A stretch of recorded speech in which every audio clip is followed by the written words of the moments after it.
mais a todos por terem vindo a este webinar sobre farmacovigilância em Portugal e no Brasil. Vamos começar pela farmacovigilância no Brasil, com a professora Elaine, que é professora na Faculdade de Ciências da Saúde da Universidade de Brasília e trabalhou, eu diria 20 anos, se calhar um bocadinho mais, em farmacovigilância na Anvisa, que é a Agência Nacional de Vigilância Sanitária do Brasil, e a quem agradeço muito por estar aqui hoje.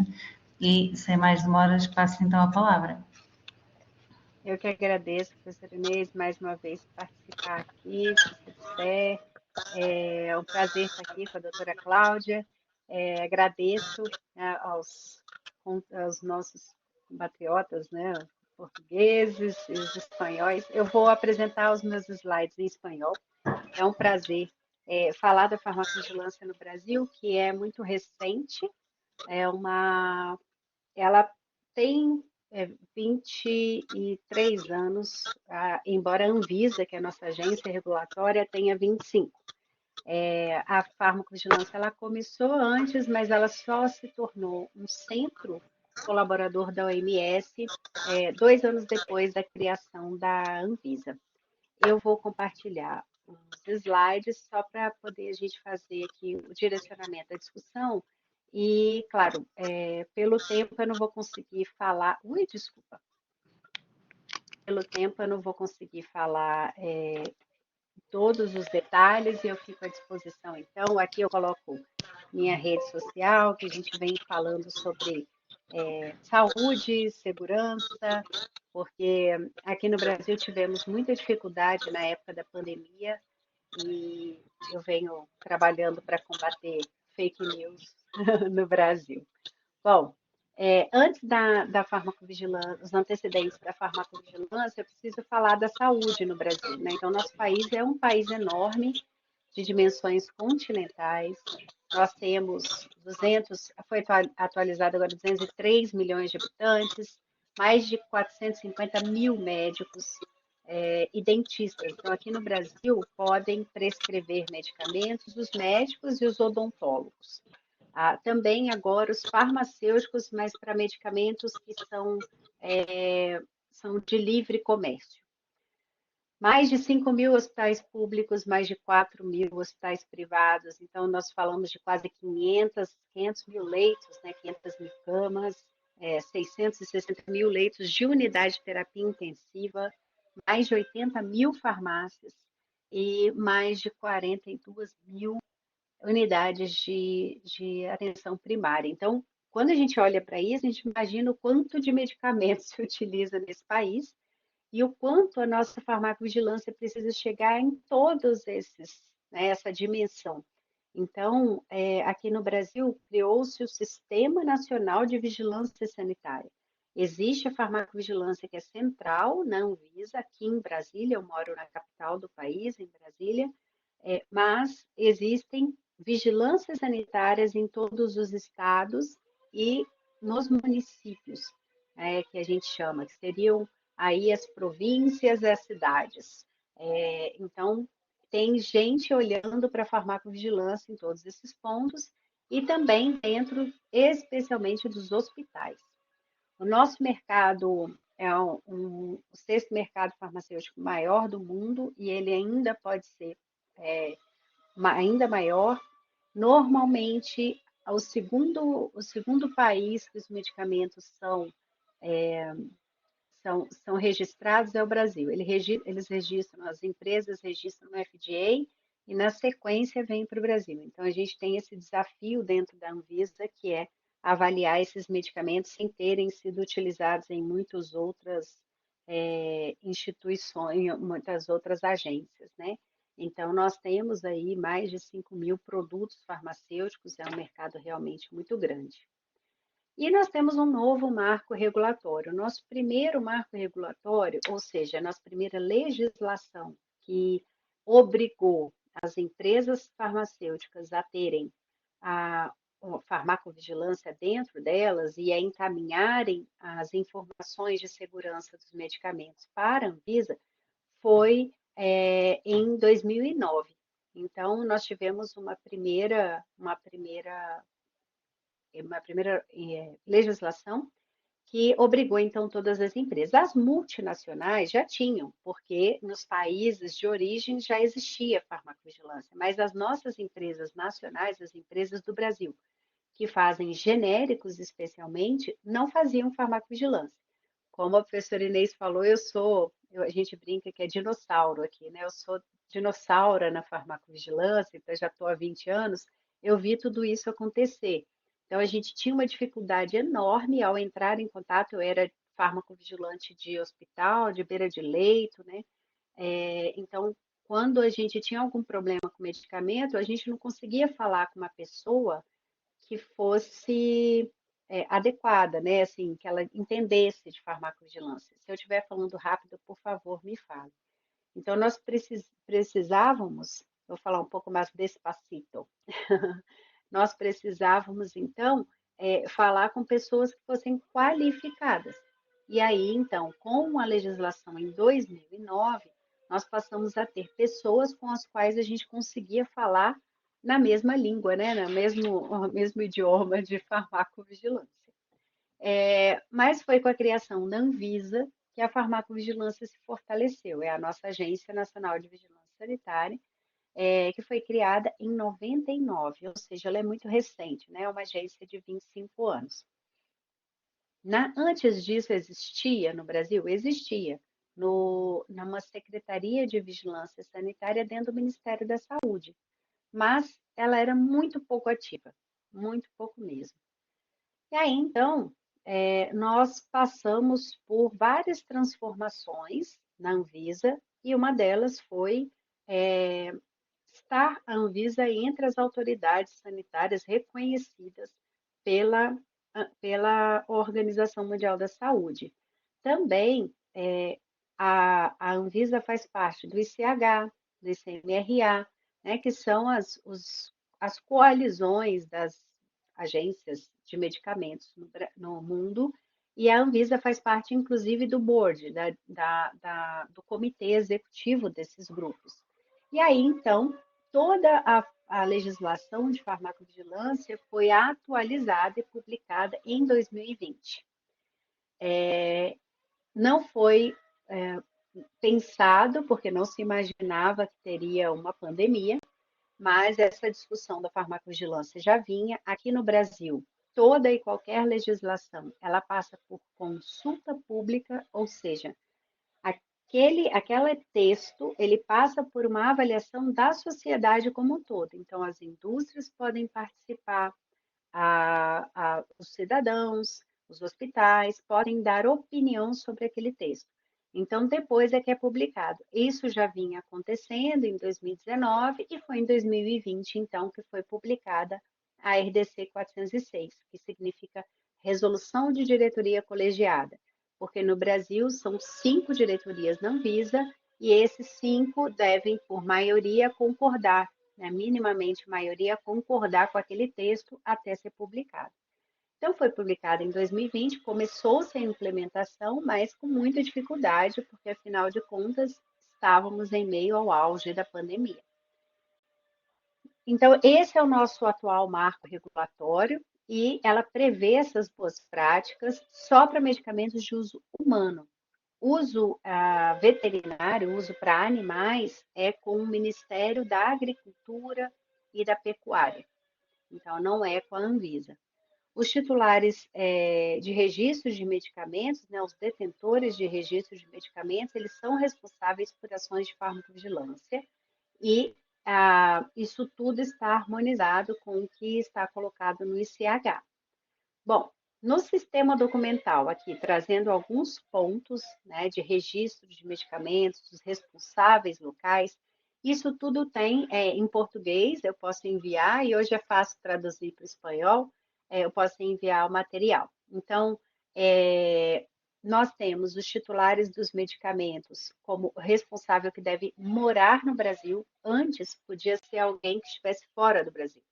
Essa legislação traz que tem que ser no Brasil. E tem que desenvolver todas as funções. Então, tem que ter alguém que o substitui quando ele está de férias e ele tem que trabalhar toda a farmacovigilância. Então, esse responsável, isso aqui foi um problema. As indústrias não queriam, mas a Anvisa obrigou que tivessem, então, responsáveis que morassem no Brasil. Esse responsável, ele deve responder pelo sistema de farmacovigilância, deve conhecer o perfil de segurança dos seus produtos, deve residir aqui, como eu disse, no Brasil, e ele deve, então, trabalhar os procedimentos de normalização, os procedimentos operacionais padrão, como dizemos aqui no nosso país. Esses procedimentos é, devem estar totalmente descritos e detalhados como acontece o processo de trabalho da farmacovigilância, como eles fazem a gestão de riscos de medicamentos, ah, tanto o sistema, tanto essas junções com as multinacionais, essas alianças com outros países, quanto aqui no Brasil. E nesse documento, eu vou disponibilizar a apresentação, então, para vocês verem detalhes, tem aqui o link da nossa legislação. Eles devem descrever, então, como que os dados são coletados, processados, codificados. A codificação hoje é toda do E2B, né, e trabalhando E2B, E2C, em relação ao que exige o ICH, né, a avaliação da notificação deve vir para a Anvisa. O processo também deve informar como eles capturam, como a captação, ou seja, a coleta dessas informações junto aos usuários dos medicamentos, aos hospitais, a quem notifica. Qual é a fonte da literatura científica que é utilizada, as revisões sistemáticas, os dados de referência. Esses procedimentos de segmento da notificação também devem estar muito bem descritos, então, como é o monitoramento dessas notificações, o processo de detecção de notificações duplicadas, o processo de elaboração do plano de gerenciamento de riscos. É importante dizer que no Brasil não havia uma obrigatoriedade de envio do plano de gestão de riscos, que é o plano que vem junto do registro do medicamento.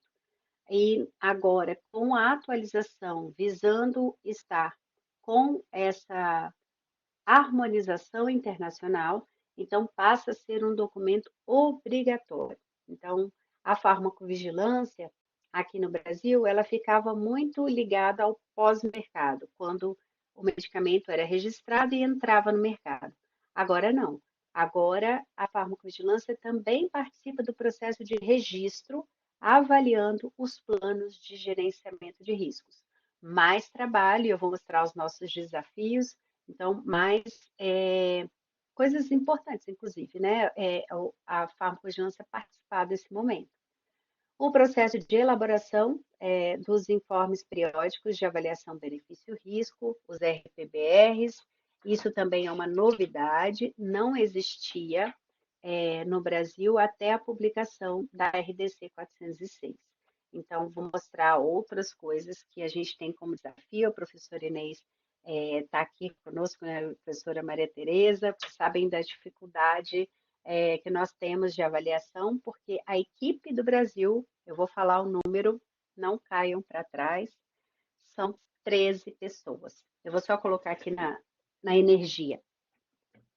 Então, são pouquíssimas pessoas para fazer todo esse trabalho que vocês viram nesse país todo. Ainda há, quando eu trabalhei na Visa, houve uma divulgação sobre o nosso trabalho, inclusive internamente. Pouca gente sabia dentro da agência o que a farmacovigilância faz. Então, a gente começou a mostrar o quanto era importante ter a farmacovigilância na agência. Os procedimentos de autoinspeção, então isso também está na legislação, e nós também, a Anvisa começou a fazer as inspeções em 2021. Só em 2021? Não, já tinha feito antes, mas não com um procedimento de forma que na legislação estivesse como obrigatório. A formação do pessoal é outra coisa obrigatória, então quem vai trabalhar na farmacovigilância tem que ser capacitado. A gestão dos documentos, a guarda dos documentos, o cuidado com os documentos, para que eles possam ser consultados quando necessário, a detecção de sinais e a revisão dos sinais também pelas próprias empresas, a avaliação benefício-risco, que deve ser feito periodicamente, e a interação entre problemas de segurança, né, e os desvios de qualidade. Então, avaliar, a gente tinha aqui no Brasil, nós tínhamos muitos problemas de qualidade no início da Anvisa. E foi por isso que a Anvisa foi criada, inclusive. Não sei se vocês conhecem o caso da pílula de farinha.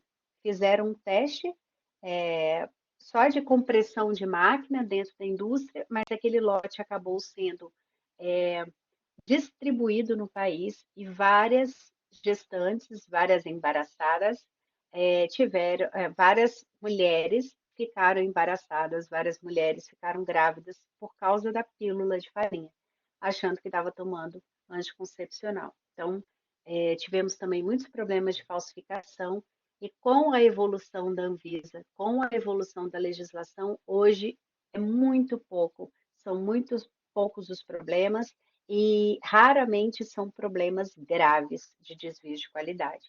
Então, isso a gente vê uma evolução enorme no nosso país. O processo de resposta das autoridades sanitárias, eu estou de olho no meu tempo aqui, a gestão de informação do que for urgente, tudo isso tem prazo, tudo isso documentado aqui nessa legislação, o uso das bases de dados e a gestão de ações preventivas e corretivas. Então, só para vocês terem uma ideia, esses foram o número de princípios ativos requisitados para os RPBRs, que a gente chama, que são os relatórios de avaliação benefício-risco. E por que reduziu ao longo do tempo? Porque a Anvisa entendeu que não ia conseguir avaliar todos. Então, ela começou a priorizar por aquilo que é mais recente no mercado e aquilo que tem maior risco. E aí eu vou mostrar por que essa priorização. Aqui são, só para a gente ter uma ideia do número de medicamentos em relação ao tempo de mercado. Então, vejam que o maior número de medicamentos são aqueles que têm mais de 10 anos no mercado. Ou seja, produtos que a gente conhece o perfil, né? Avaliação benefício-risco. Por isso que a gente tem que priorizar o que tem até 5, até 10 anos no mercado, mas, claro, sem deixar de olhar para medicamentos de alto risco, como talidomida, que está há mais de 10 anos no mercado. Então, tem que olhar para o risco e olhar para o tempo de mercado. E isso tem relação com uma avaliação feita nesse artigo que foi feita aí na Europa, que viu que de 70 relatórios, os possíveis problemas estavam em 83%, né, de todos os relatórios, mas 37% tiveram que alterar as bulas que chamamos aqui no Brasil, né, que são os prospectos, e quando eles foram verificar, eles viram que os produtos que tinham mais de 10 anos tinham significativamente menos problemas potenciais. Então, também foram requeridos menos alterações dos planos de gerenciamento de riscos. Por isso, com base também nesse estudo, optou-se por olhar para aqueles produtos que têm menos de 10 anos no mercado, como prioridade, é claro. Se for possível ver tudo, vamos ver tudo. Então, tem os tempos de notificação, né? Então, tem que fazer a melhoria contínua do processo de farmacovigilância, solicitar tudo quando a autoridade sanitária solicitar, as empresas devem entregar o material e também deve ter confidencialidade dos informes recebidos. Então, o que temos aqui no Brasil? Né? Os resumos executivos de eventos adversos que servem para aqueles produtos que têm autorização de uso emergencial, que agora a gente não tem nenhum mais, mas na pandemia teve e pode ser que tenhamos no futuro, porque sabemos que podemos ter outras pandemias. Então, esses informes periódicos de avaliação benefício-risco para vacinas Covid foi trimestral e semestral, e alguns produtos de maior risco têm semestral, alguns medicamentos. A análise de notificações é diária, então a detecção de sinais acontece por meio desses mecanismos, além disso, alertas e informes internacionais. Isso tudo vai retroalimentar os planos de gerenciamento de riscos. Aqui no Brasil, as vacinas tem a farmacovigilância de vacinas no Ministério da Saúde, porque o nosso programa de imunização ele acontece muito antes. Então, nós temos essa participação da Anvisa nessa avaliação. Então, normalmente é o que vocês veem nos outros países, chegam as notificações, são avaliadas. O VIGMED no Brasil é o VIGIFLOW, que nós utilizamos, o Vigibase, né? Chega no Vigibase e faz a detecção de sinais via Vigilize, mas as notificações de vacinas vão para o ESUS Notifica, que é outro sistema, existe uma comissão de farmacovigilância e a Anvisa faz parte dela. Então, faz esse encaminhamento de notificações lá para o Vigibase por meio dessa participação da Anvisa nessa discussão com essa comissão. E aí, quais são os nossos desafios? Comunicar, sem prejudicar a adesão à vacinação, responder rapidamente às necessidades da população, publicar os informes com dados brasileiros, né? E reavaliar, né, a relação benefício-risco com esse número de pessoas que nós temos. Então, vou mostrar aqui bem rapidamente as nossas ações, então fazemos parte do Centro Nacional de Monitorização de Medicamentos, há agora 22 anos. Temos aí um desafio enorme, que os planos de gerenciamento de riscos cresceram em 280% a demanda de análise. Isso aqui é uma média mensal, né, então envia quando há registro de autorização, mudanças de indicação, de posologia, e sempre que a Anvisa sugerir. E aí, quando a avaliação é feita, tanto com conteúdo, comparação de bula com outros países, alertas internacionais, publicações científicas, vigilais e situação do Brasil, mas o que a gente vê é que tem conteúdos incompletos, omissão de eventos adversos e propostas de uso racional em outro idioma que não o português do Brasil.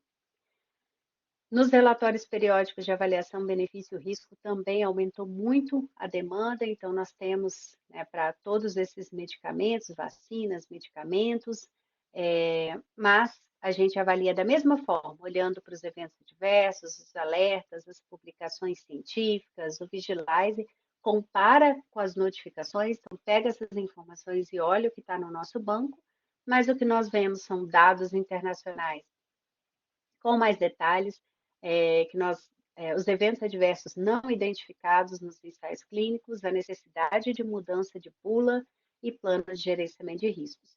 Tudo isso temos feito com uma base de dados que a gente está ainda em evolução para fazer análise de dados agregados, por exemplo, aqui vendo que existe essa bolinha azul, estamos falando de eventos adversos não descritos nas nossas bulas e que não são graves, mas essa em rojo, em vermelho, ela mostra que existe medicamento, evento adverso não descrito e que são graves. Então, a gente precisa priorizar essa análise.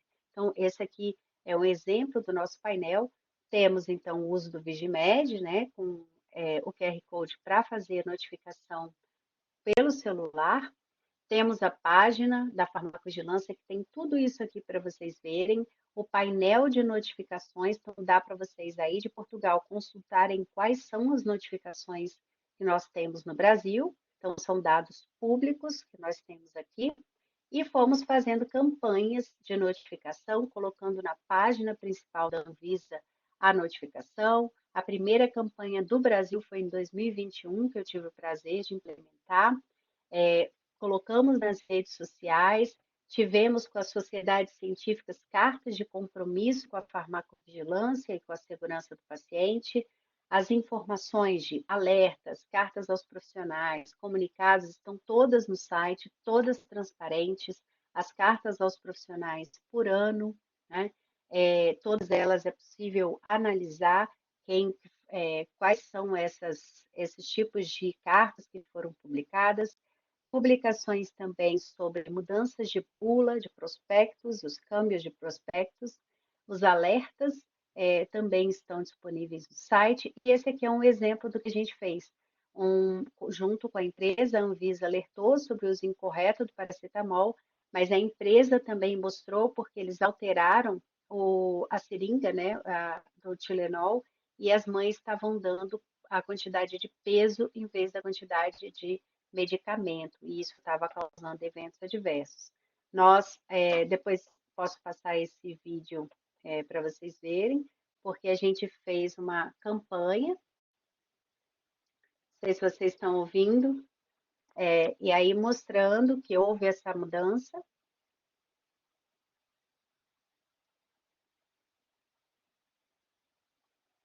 Então, no Brasil, a gente tem regulação de propaganda de medicamentos, então a gente permitiu que fizesse isso porque era gerenciamento de riscos.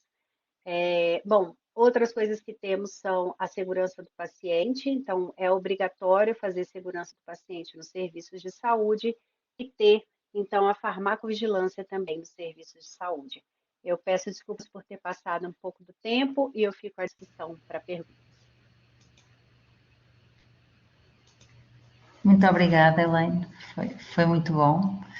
Eu agora gostava de perguntar à Esther e à Cláudia se entra já a Cláudia, fazemos perguntas no fim, se a Elaine concorda com isso, ou se os alunos querem fazer alguma pergunta agora. Elaine, pode esperar um bocadinho ou como é que está isso aí no prédio? Claro, por enquanto está tudo bem. Então, Cláudia, se concordasse, fazíamos agora a apresentação. A doutora Cláudia Rodrigues é responsável pela farmacovigilância na Gilead Sciences Portugal, é isso, não é? Sim, agradeço a sua presença aqui, já não é a primeira vez, já é nossa, já costuma colaborar connosco, eu agradeço muito por isso e passo-lhe então agora a palavra. Obrigada. Sim, obrigada pelo convite, mais uma vez, é um prazer e aprender também agora sobre o Brasil, ainda melhor. Desculpem estar no telemóvel, mas é através do telemóvel que consigo estar convosco. Esther, se puder ir passando a apresentação, se faz favor. A ver.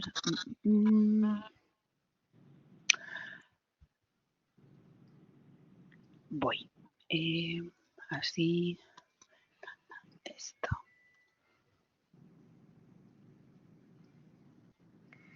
Ok, podemos passar no próximo. Também só para dizer, pronto, aqui esta minha apresentação é com base na minha experiência em farmacovigilância, que também já vão há alguns anos, se calhar é melhor não enumerar quantos anos, mas é o reflexo também aqui do meu trabalho, basicamente na indústria farmacêutica. Pode passar, Esther, para... Vale.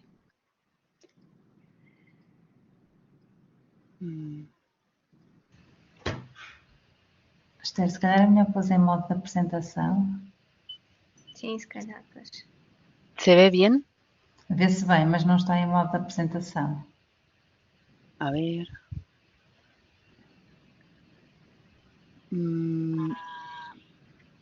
Isso é PowerPoint, não é? Sim. Sí, Cá embaixo.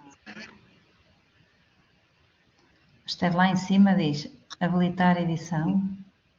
Voy a hacerlo de otra manera. Mas se não der, também podemos fazer assim, não há problema. Não tem animações? Não tem. Ok. Mira, no pasa nada. Lo voy a compartir como archivo. A ver. Está loading.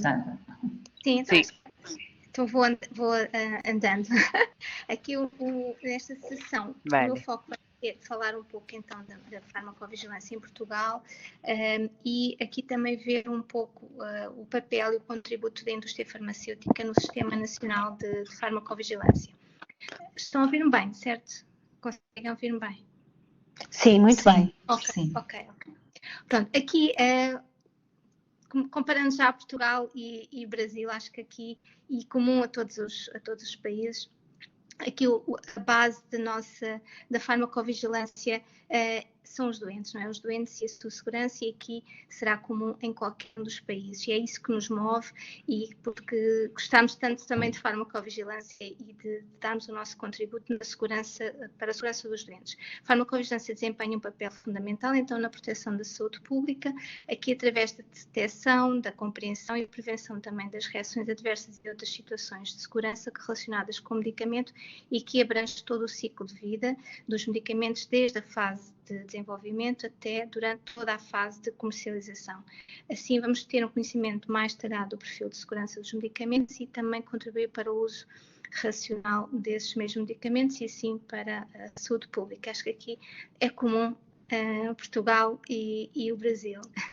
No próximo, Esther, também muito se tem feito ao longo dos anos no que se respeita à farmacovigilância, e aqui também colocando aqui alguns marcos, quer mundiais, quer locais, onde começamos aqui efetivamente que normalmente, infelizmente, tem que acontecer um problema grave de saúde pública para se dar mais atenção, neste caso, à farmacovigilância e à necessidade de monitorizarmos a segurança dos medicamentos. Foi o marco da talidomida, que todos devem conhecer, de produto utilizado na década de 60 pelas grávidas, em que houve aqui originou malformações congénitas nos bebés. A partir daí, toda uma série de atividades, mais atenção foi dada à farmacovigilância, através da implementação dos sistemas nacionais e internacionais de farmacovigilância. Em Portugal, o Sistema Nacional de Farmacovigilância foi criado em 1992 e a nível europeu, porque nós não podemos dissociar de Portugal da Europa e da legislação também aplicável, e aqui a nível europeu realçar também em 2012, já há uns aninhos em que foi implementada a nova legislação de farmacovigilância, que já não é tão nova quanto isso, que houve aqui com o objetivo de reforçar aqui o papel da farmacovigilância durante todo o ciclo de vida do medicamento, porque os estudos indicavam que por ano ainda havia 200 mil mortes por ano na Europa devido à ocorrência das reações adversas. Portanto, passou-se aqui a reforçar ainda mais a farmacovigilância, uma definição mais abrangente do que era uma reação adversa, e também passou-se de uma postura, uma farmacovigilância reativa, com base da informação que se recolhe no âmbito da notificação espontânea de reações adversas e com a análise dos sinais e do perfil de segurança desses medicamentos, para uma farmacovigilância mais proativa, no sentido de identificar a incerteza e os riscos dos medicamentos, não estar à espera da ocorrência das reações adversas, mas antecipar esses riscos e implementar medidas que minimizem a ocorrência desses riscos. Na altura foi também criado a nível europeu o PRAC, que é o Comitê da Agência Europeia do Medicamento, que avalia também o perfil de segurança dos medicamentos. Foi também dado maior visibilidade também à transparência, à comunicação e partilha também de informação, quer com os profissionais de saúde, quer com os doentes, também com o objetivo de envolvê-los mais na farmacovigilância. Também há várias campanhas pelo Infarmed. O Infarmed é a nossa autoridade local, várias campanhas também de promoção e de awareness de farmacovigilância. Também durante o Covid, acho que nunca se ouviu falar tanto de farmacovigilância do que durante o Covid, e várias campanhas também de sensibilização, e é necessário que haja esta contínua promoção da awareness e também de transparência e comunicação de informação. Também muito recentemente, na semana passada, o Infarmed também disponibilizou na sua página um novo dashboard que também informa acerca do número das notificações recebidas pela autoridade, e podendo também recolher também por produto e também dar a panorâmica dos titulares, dos doentes e da indústria farmacêutica que reporta. Portanto, tudo numa ótica também de transparência e de awareness de farmacovigilância. Próximo, Esther, se faz favor. Em Portugal, pronto, temos aqui a legislação nacional e também a legislação europeia, que não podemos dissociar, e aqui a legislação europeia requer que cada titular de autorização de introdução no mercado, as agências dos países e a EMA cooperem aqui no sistema de farmacovigilância integrado. Temos em Portugal o Sistema Nacional de Farmacovigilância, que já referido, que foi criado em 92, em que é o Infarmed que coordena o Sistema Nacional de Farmacovigilância. Temos também as unidades regionais de farmacovigilância e a própria EMA. Depois, neste sistema de farmacovigilância, a parte também integrante, os profissionais de saúde, os titulares de autorização de introdução no mercado, os próprios doentes, cuidadores, todos a colaborarem aqui no Sistema Nacional de Farmacovigilância. A nível europeu, é a Agência Europeia do Medicamento que coordena a farmacovigilância. Pronto, aqui temos um mundo de informação relativamente à legislação, que engloba quer os medicamentos dos humanos, depois também a legislação específica, por exemplo, dos dispositivos médicos, cosméticos e dos próprios ensaios clínicos. O próximo, Esther, se faz favor.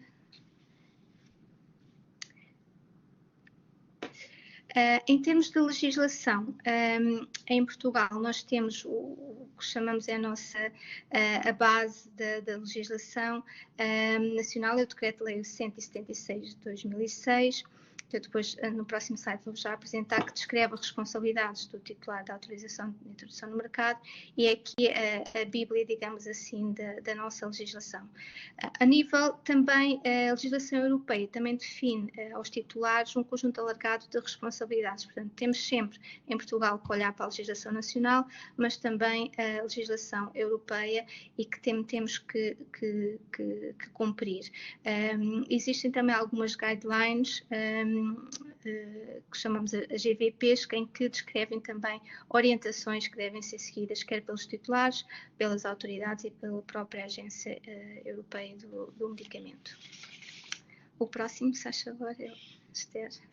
Pronto, é no 176 de 2006, o chamado Estatuto do Medicamento, que nós vamos ver as responsabilidades atribuídas aos titulares de autorização de introdução no mercado, em que refere que todas as empresas têm que ter um sistema de farmacovigilância implementado e que esse sistema está descrito no Pharmacovigilance System Master File.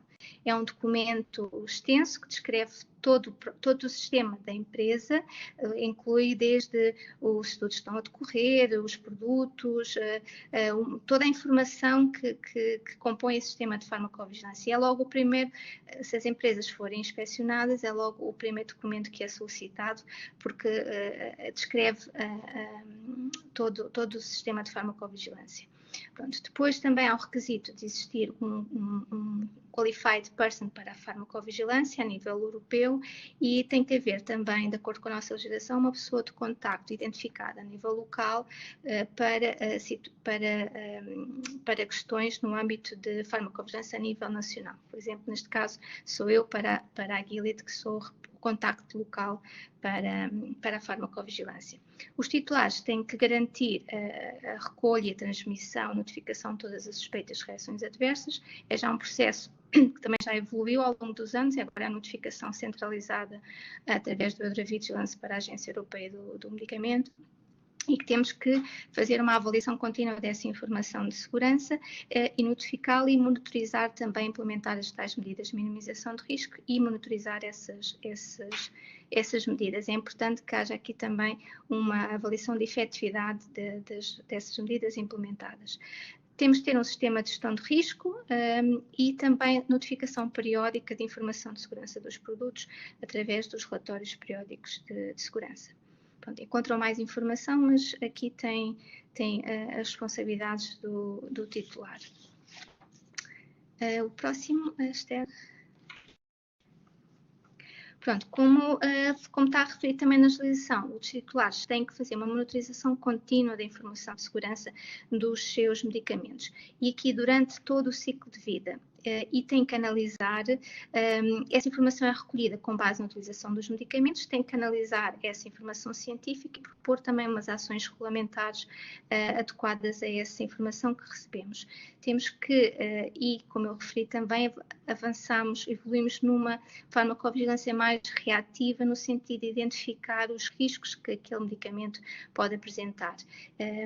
E então temos que trabalhar, inicialmente recolher, antes da autorização de introdução no mercado dos medicamentos, temos a informação recolhida no âmbito dos ensaios clínicos, com também requisitos específicos de legislação aplicável aos ensaios clínicos. No entanto, à data da autorização, essa informação não nos vai permitir ter todos os dados de segurança desse produto, portanto, é necessário, então, na fase de comercialização, haver aqui uma geração de informação e comunicação dessa informação de segurança. Vamos ter muito mais informação disponível para analisar e comunicar, quer às autoridades, quer também ser tornada pública a informação que seja relevante.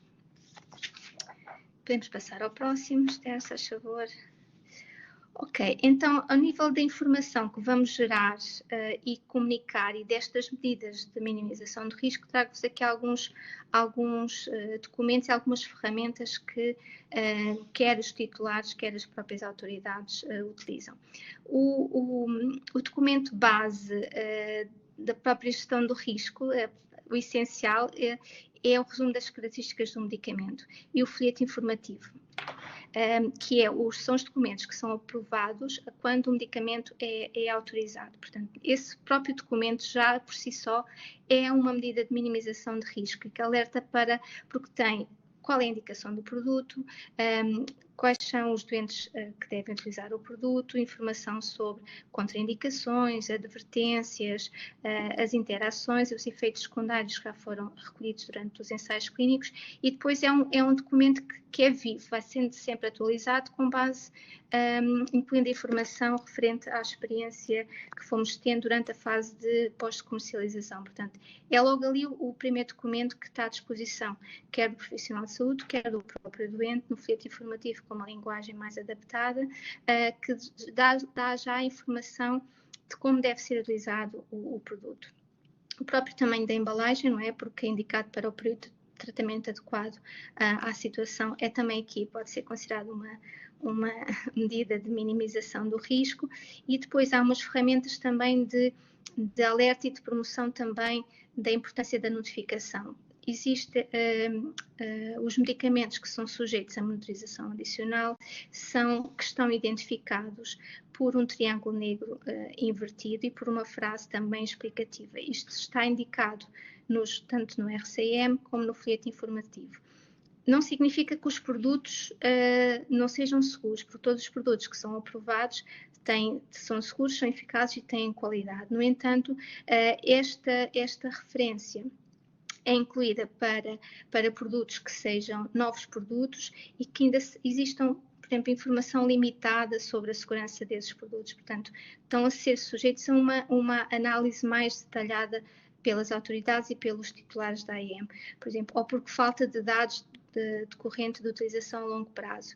Ou então, atualmente também, porque havia o processo de aprovação dos medicamentos, é um processo muito longo e que o objetivo é, o mais rápido possível, também pelas autoridades, disponibilizarem um produto que é essencial para os doentes. Portanto, há aqui um balancear entre ter uma aprovação mais rápida e garantir a segurança desses produtos, mas por vezes, esses produtos são aprovados e têm uma autorização condicional, que está dependendo, por exemplo, da realização de estudos pós-autorização. Portanto, os medicamentos também estão identificados como sujeitos a monitorização adicional, podem também estar numa dessas situações. Portanto, é aqui o balanço entre o produto quer-se aprovar o mais rápido que for possível, garantindo sempre a segurança, eficácia e qualidade, mas depois há mecanismos de ir atualizando essa informação de segurança. O próximo... Tenho que me despachar. Ao nível durante a fase de comercialização, apesar de já haver mais desenvolvimentos de metodologias mais sofisticadas, a notificação espontânea de reações adversas acho que é consensual que é o meio mais eficaz e expedito de recolhermos informação de segurança durante a fase de comercialização. Aqui já vamos conseguir encontrar reações adversas raras que, por exemplo, não encontramos nos ensaios clínicos, porque os doentes expostos ao medicamento é muito superior. Vamos ter aqui doentes que têm outras patologias, vamos abranger aqui populações especiais como os idosos, as crianças, as grávidas que não serão incluídas nos ensaios clínicos, portanto, e incluir aqui situações também que chamamos de situações especiais de segurança que podem até não estar associadas a um efeito adverso, mas que são importantes recolher como o abuso, a má utilização, os erros de medicação, que conseguimos aqui recolher através da notificação espontânea. Depois existem outras ferramentas também para as autoridades, quer para as autoridades, quer para os titulares. Fazemos a monitorização da literatura científica, temos que fazer a monitorização cada vez mais a atividades digitais e de social media, temos que garantir que temos mecanismos de recolha de toda a informação nestas plataformas. Os estudos de mercado, outra informação em que vamos recolher dados de segurança, tudo isto são fontes de informação em que temos que monitorizar. Os dados, os chamados dados de vida real. Podemos seguir, Esther, se faz favor. Pronto, eu também vos referi que também durante a vida do medicamento os titulares têm que submeter estes relatórios periódicos de segurança, são informação periódica sobre a segurança do medicamento, com informação de utilização em todo o mundo, em que há também a avaliação do perfil de benefício-risco, e existe uma periodicidade também de submissão, consoante também, digamos, a idade do produto. Temos os estudos pós-autorização, que também já falei um bocadinho, se podem ser estudos solicitados pelas autoridades ou da iniciativa do titular da AIEM para estudar, por exemplo, um aspecto específico de segurança do medicamento. Depois também temos um mecanismo de detecção e avaliação de sinais de segurança, que são, por vezes, reações adversas novas ou reações adversas já conhecidas, mas que há uma alteração em que, por exemplo, é necessário avaliar se tem que se implementar alguma ação. Pode não estar até chegar-se à conclusão que não está relacionado com o medicamento, pode ser outras situações, mas há ali qualquer coisa, ali gerou um sinal que é necessário avaliar e ver se há aqui alguma questão de segurança. Portanto, é tudo baseado na gestão de avaliação de risco e análise dos sinais de segurança. Podemos passar.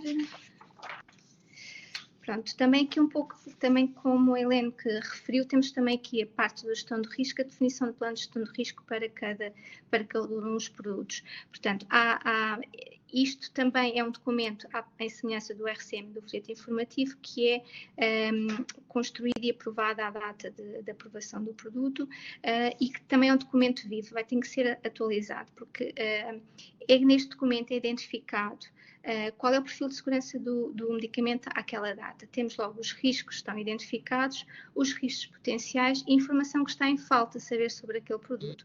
E, por exemplo, a informação sobre a utilização em grávidas, normalmente é sempre uma informação que está em falta.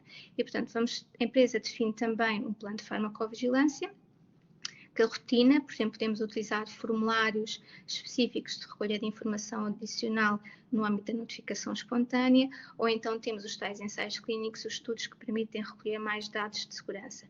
E depois temos as tais atividades de minimização de risco. Temos riscos identificados, riscos potenciais, informação em falta e, portanto, temos que definir quais são essas atividades. O plano de gestão de risco vai depender muito do tipo de produto e dos riscos que são identificados. Pode ser apenas atividades de rotina e, como eu referi, temos o RCM e o folheto informativo que já por si garantem aqui a utilização adequada do produto, ou então pode haver necessidade de termos medidas de minimização adicionais. E aqui dois exemplos são os materiais educacionais e as comunicações dirigidas aos profissionais de saúde.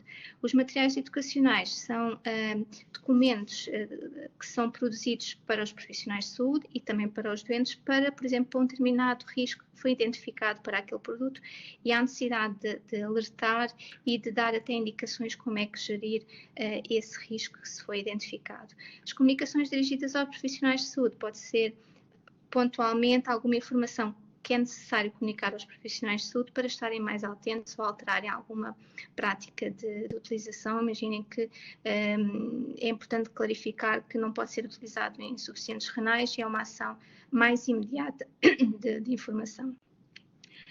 Também no site do Infarmed, toda esta informação para cada medicamento que tenha materiais educacionais e as DHPCs está também disponível no site do Infarmed, dentro da parte do Infomed. Ai, desculpem.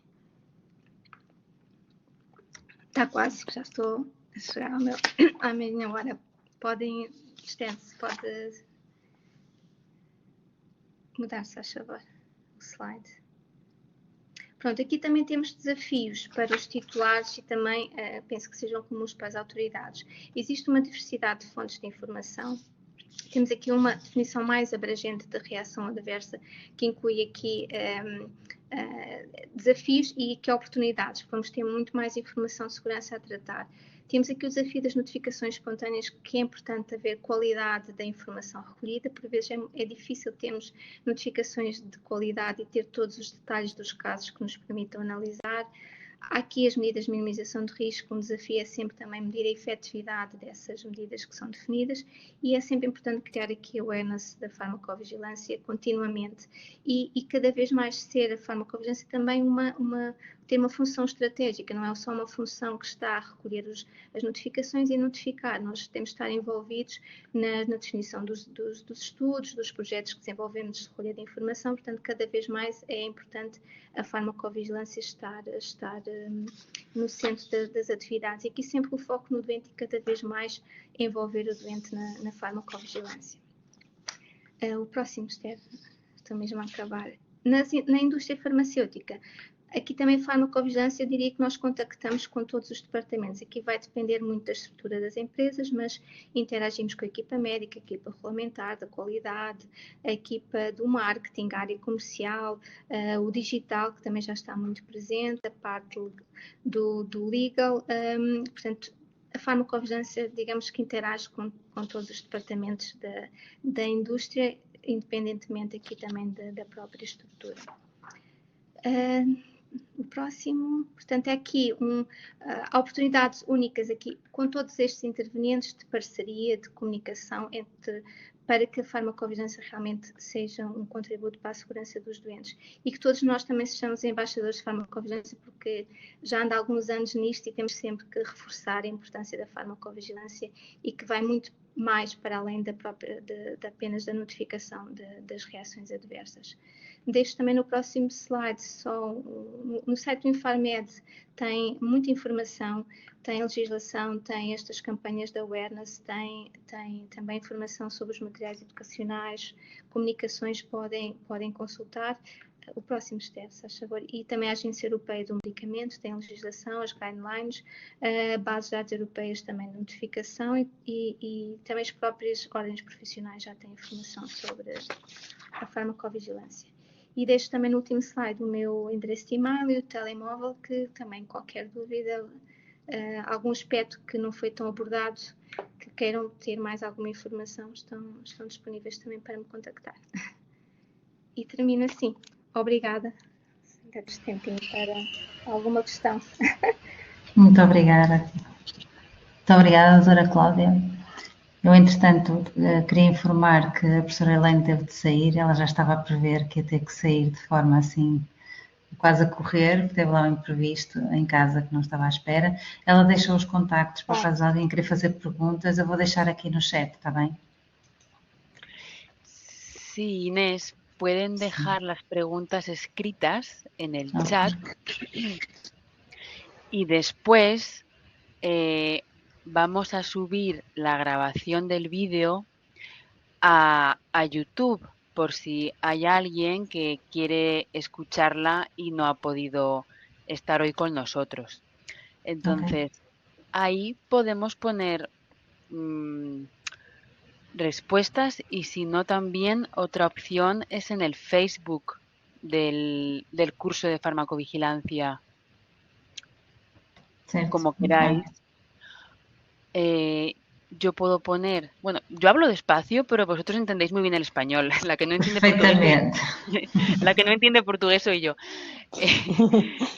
Pero bueno, un poco sí, he estado muy pendiente escuchando. Entonces, si os parece bien, los alumnos que nos estén escuchando, perdonad mi español, aunque veo que hay muchos españoles, por ahí hay nombres que suenan un poco españoles o de Hispanoamérica. Entonces, si os parece, podéis escribir las dudas de la primera presentación de la doctora Elaine de la farmacovigilancia en Brasil aquí en el chat y después podemos responderlas en el Facebook del curso, que yo pongo aquí ahora mismo el link, si os parece. Sim. O lo que se os ocurra. Sim, pode. Bem. Não, parece-me bem, Esther. Eu depois posso enviar a lista das questões à professora Elaine, está bem? E depois envio-te para colocares no Facebook. ¿Me entendeste? Sí. Poco a poco. Mira, ahí he dejado el link del Facebook del curso y voy a dejar el link del canal de YouTube que tenemos donde vamos subiendo las conferencias que ofrecemos en abierto de acceso libre para quien por trabajo o cuestiones familiares no puede asistir en directo, pero lo quiere ver después porque le resulta interesante. Entonces, os lo voy a dejar también por aquí y también mi correo electrónico por si queréis preguntarme cualquier cosa también de manera individual. Curso Fármaco Vigilancia CESME. Vale. Obrigada, Esther. Eu ia só propor, aproveitar que temos aqui a doutora Cláudia, que não fugiu, perguntar se alguém tem alguma questão para colocar, sim. Ahí, ahora. No sé si tenéis alguna pregunta. Para responder, también podéis activar vuestro micrófono y plantear la pregunta de manera oral. Como queráis.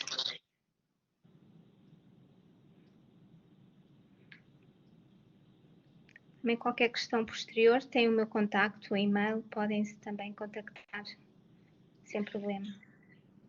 Vale, puedo poner el tuyo, Claudia, a ver si lo tengo por aquí. Bueno, me pueden escribir a mí y yo te redirijo la pregunta. Sí. Vale. Yo sí tengo una pregunta. Sí. A lo mejor lo has dicho, pero igual no lo he entendido. La notificación espontánea en Portugal y en Brasil, ¿quién la puede hacer? En España puede hacerla cualquier profesional sanitario, médico, enfermera, farmacéutico, cualquiera, y también el propio paciente. ¿En Portugal también? También, sí. ¿Y en Brasil? No lo he entendido, Elaine, igual no lo ha dicho. No sé. Eu também não sei. Ya se lo voy a preguntar. Podemos lhe perguntar como é que fazem. Sí. Estão a ouvir? Sim, sim, professora. Não, posso depois perguntar também à Elaine se os doentes também, se os pacientes podem também notificar. Es una pregunta interesante porque... Eles podem sempre, penso eu, contactar os titulares e da autorização do produto e o titular depois terá a responsabilidade de notificar. Não sei se notificando diretamente às autoridades será que terá alguma validação, porque nós no passado também tinha que haver uma validação do profissional de saúde, agora é que já não há necessidade, não sei qual é que é efetivamente a evolução no Brasil. Uhum. Eu penso que os pacientes também podem notificar, mas de qualquer forma podemos confirmar. Temos uma aluna com a mão no ar, a Cláudia Martins. Força, Cláudia. Sí. Si quieres, puedes hablar, Claudia. Podem me ouvir? Sim. Sim. Meu nome é Cláudia, eu sou da Fundação para os Médicos Popular do Brasil. E sim, os pacientes também podem notificar. Muito obrigada. Por nada. Está esclarecido.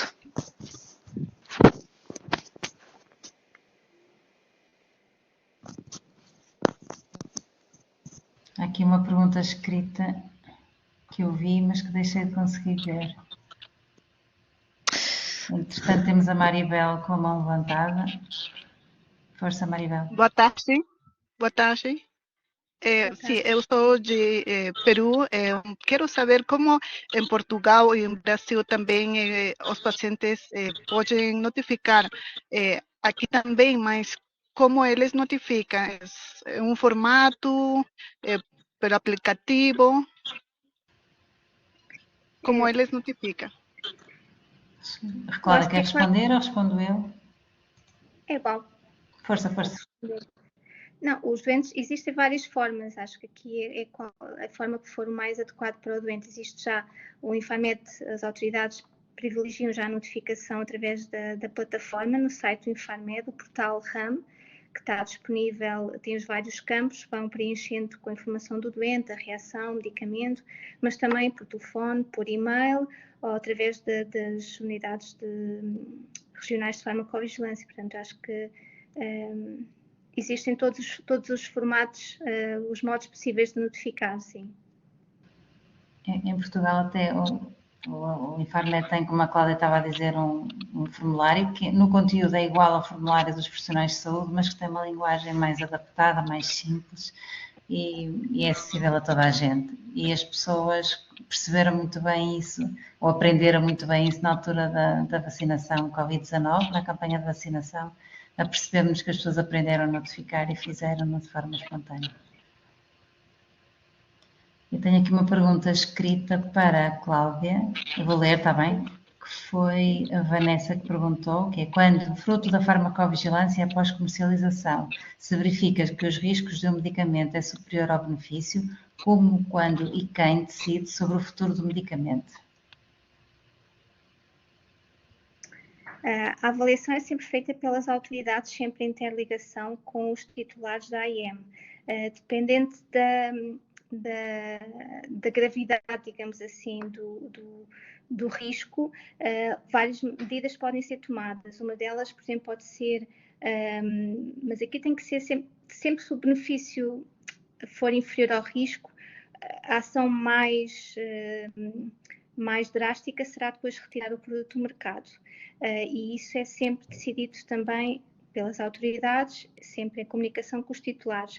Se houver aqui, se o benefício ainda for superior ao risco, mas houver necessidade de alertar para uma determinada situação, algum sinal, podemos implementar estas medidas de comunicações diretas aos profissionais de saúde, os materiais educacionais, mas vai depender muito lá está, do perfil benefício-risco, mas se ultrapassar, se os riscos forem superiores ao benefício, a medida mais terminal será a retirada do produto do mercado, mas sempre em interligação com as autoridades e os titulares.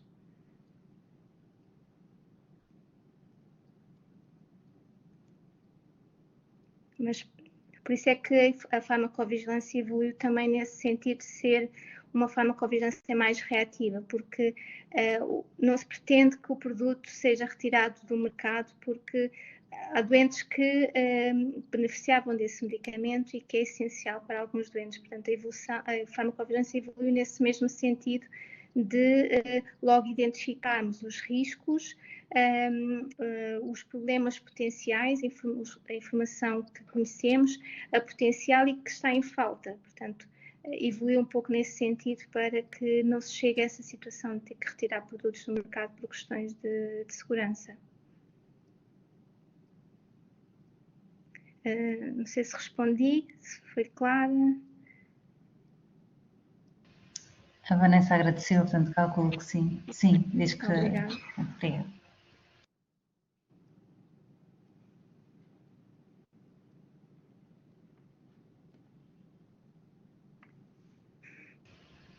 Eu penso que não há mais perguntas. As pessoas ou estão tímidas ou querem ir jantar. Já são horas de jantar. Teresa, não sei se queres dizer alguma coisa, que quando chegaste já estávamos aqui mais ou menos a meio. É. Não, eu não sei, ouve-me bem. Eu queria agradecer muito à doutora Cláudia estar aqui connosco novamente, já é sempre, eu acho que deve estar alguém com o microfone ligado, que talvez se pudesse desligar, se não ouvimos, não sei, estão-me a ouvir bem. Pronto, era agradecer sobretudo à doutora Cláudia, está bem por estar aqui connosco, que já costuma sempre participar nestas edições deste curso de farmacovigilância para profissionais de saúde e, portanto, agradecer-lhe muito. Eu pronto, entrei, peço desculpa porque tive uma reunião antes e entrei, pronto, ainda estava antes, quando a professora Helene estava a terminar, antes ainda da professora Cláudia iniciar. A professora Helene também já tive a oportunidade de lhe agradecer, também é sempre muito interessante. Temos aqui experiências de 2 países, não é? Em que muitas coisas são semelhantes, outras ainda estão vão-se construindo, mas é de facto muito importante. E depois também agradecer muito à Esther por organizar tudo isto, que ela tem sido aqui excelente na organização e tem-me ajudado imenso a mim e à Inês na organização de todos estes workshops, e depois também agradecer a todos os que estão aqui a participar e fiquei muito contente porque este workshop este ano está a ser, pelo menos esta edição, está a ser muito participado.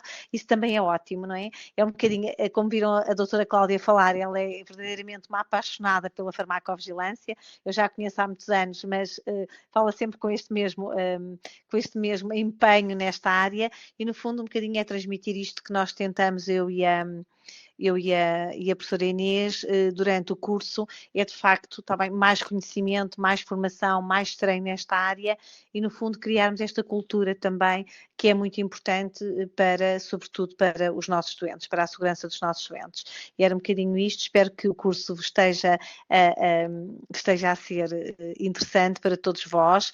Já estamos quase na reta final, eu ainda hoje vou colocar o último fórum e pedir-vos mais um esforço, sobretudo para aqueles que estão na edição portuguesa, para tentarem também terminar o curso e fazer todas as tarefas. E da minha parte é mesmo só agradecer a todos, também à doutora Cláudia, obviamente à doutora Inês, que esteve a controlar, e à doutora Esther.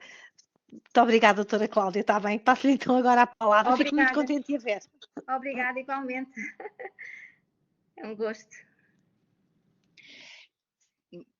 No sé si lo habéis dicho, Inés, Teresa, por comentar muy brevemente que este webinar, este seminario se organiza desde la edición número 16 del curso online de farmacovigilancia que se organiza desde la Universidad de Valladolid de España con un convenio con la Universidad de Aveiro de Portugal. Y que es un curso muy interesante y que tiene un formato online que facilita mucho la formación a distancia para el que no tiene tiempo que el que se quiere formar pero no tiene tiempo porque tiene muchos compromisos familiares o laborales de trabajo. Entonces, bueno, pues hemos querido ofrecer esta conferencia no solamente para los alumnos del curso, sino en abierto para ofrecer la posibilidad de una formación libre para todo el que quiera aprender un poquito. Y yo creo que ha estado muy interesante ver la perspectiva de farmacovigilancia en Brasil, farmacovigilancia en Portugal, con lo cual muchas gracias, Claudia, y Elaine ya la escribiré. No sé si hay más preguntas y yo creo que lo podemos dar por terminado. Obrigada a todos. Obrigada. Resto um bom dia. Deus, obrigada. Obrigada.